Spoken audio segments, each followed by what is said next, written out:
Do you think politics and religion matter in a relationship? Yes.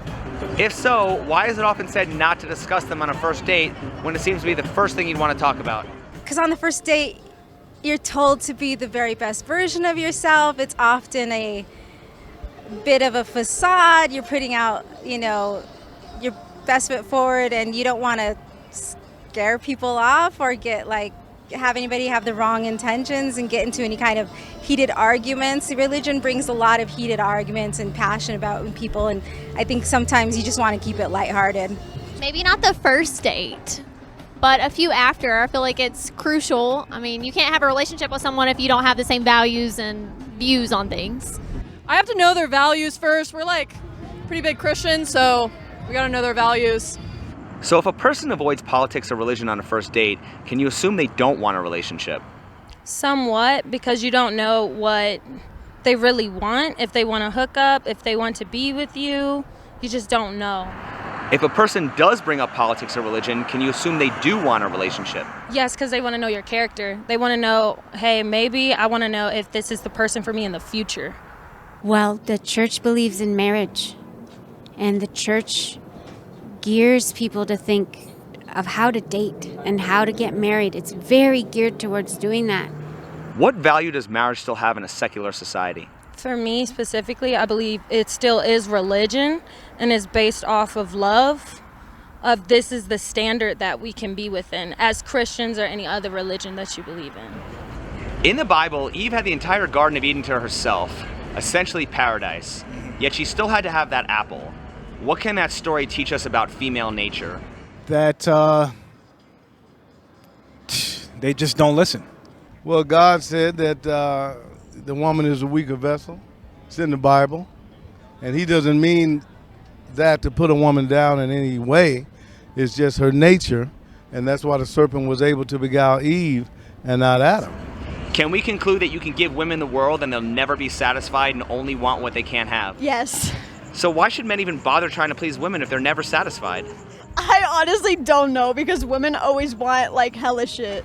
Since Eve was the first one tempted by the snake, why does society shame men more for giving in to temptation than women? Wow. You asked some really good questions, my man. Well, society might do that, but even though Eve was deceived, Adam was still accountable. He was still responsible because he was responsible for Eve. I would say this, it depends, because when God created man, he created him first to tend the land, and he told him what not to do, and then Eve was created from the rib. So after that happened, you could say that man had the responsibility to tell her, but it was up to her to sin. Why is it all on the lady, though? Because she committed the first sin. But he did it as well. That's what I'm saying. It doesn't matter. She brought it to him, so he trusted her, and he was wrong for doing that. But is Adam not the first one created? He's supposed to have some in here, too, to tell him, I ain't supposed to be. What does Adam being the first one creative have to do with who created the first sin? That's very important. He created the man first, as what I was saying before, that the man's supposed to lead, because this all... What is the biblical story of Lilith, and why have few people heard of her? I wouldn't say it's biblical. It's more of Jewish mythology, and they consider her to be Adam's first wife. She went against him. She didn't want to be controlled, and that's where feminism came from. I mean, who was really there to document Adam and Eve, right? But it's a concept, truly, that everyone has attached to, a myth that everyone's attached to. Man wants the woman that walked away from him. So it's almost like a sense of revenge. Why is there more religious pressure on men to be providers than there is religious pressure on women to be virgins? Because I'd say society's pretty hypocritical and sexist. Because we have feminism, which tells you your body's your body, and we've never really stemmed away from the Bible, where men were created to lead and tend. I feel like men have a lot more pressure than women to provide and try harder, and women have a lot less expectations. So why is prostitution mentioned more in religious history than actual history? Well, with religion, I believe it is true history, but back in the day, in the Hebrew word porneia, it came from the root, which means porn. And back in the day, people were looking at porn, watching porn, having sex with prostitutes in the Bible. Why does religion frown upon sex when people are more likely to praise God while having sex than in church? Wow, that's a really good one. Okay. I don't think we don't frown upon sex. We frown upon the boundaries of sex, which should be in marriage. I believe marriage is sex. Can people have morality without religion? Yes. Where does morality come from? I feel like morality just comes from yourself, like your thoughts, your beliefs, like it depends on who you are. Morality just comes from doing the right thing, not stealing things, not causing trouble with people, not bothering people. Religion means different things for different people, and whatever they believe in is what they believe in. Can you think of any type of human interaction or relationship where the golden rule isn't the best policy? No. So then why do we need religion as opposed to just follow the golden rule? Well, we don't need religion. I think religion can be a certain rigidity and rule that might even block your own spirituality from growing. Because religion's a hoax. They're just trying to make us all restrain, and it's been going around for hundreds of years, and modern day society doesn't believe in us. Can people have morality without religion? Yes.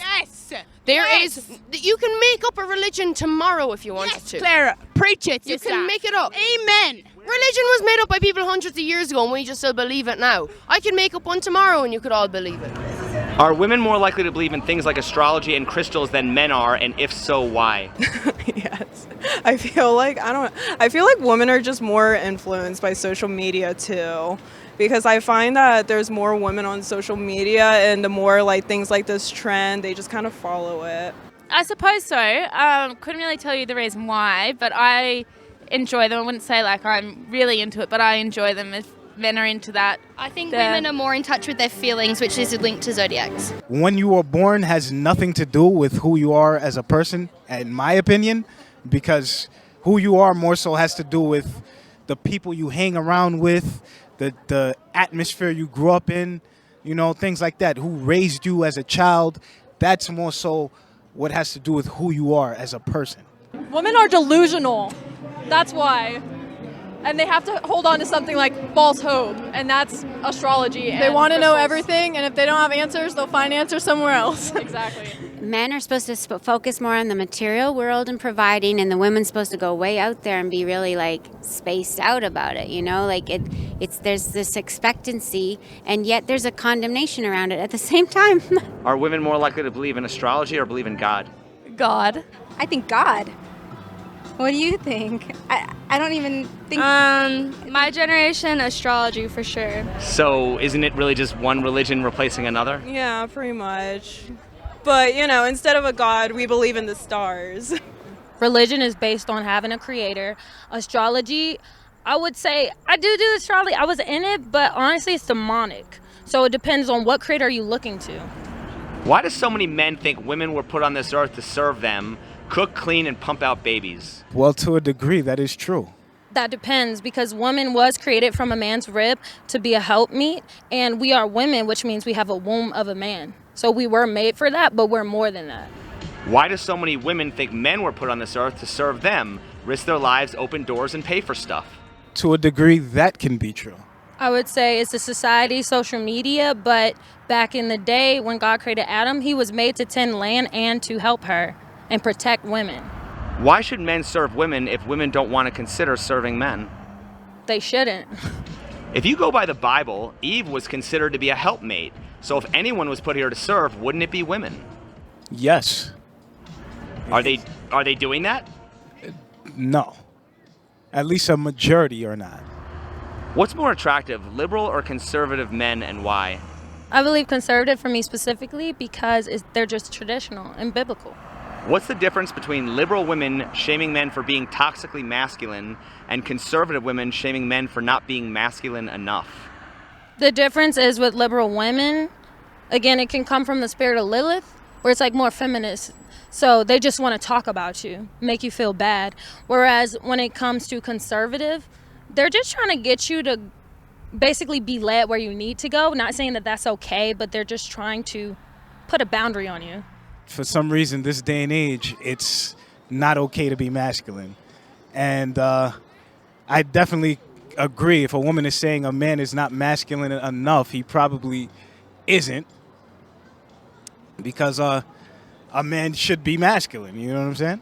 Well, in other words, okay, is a man less of a man if he can't change a flat tire? Yes, absolutely. Yeah. Is a woman less of a woman if she can't cook a meal from scratch? We're biased. We're women. No, that's not a good answer. Do women define masculinity based on their preferences in men, and if so, how?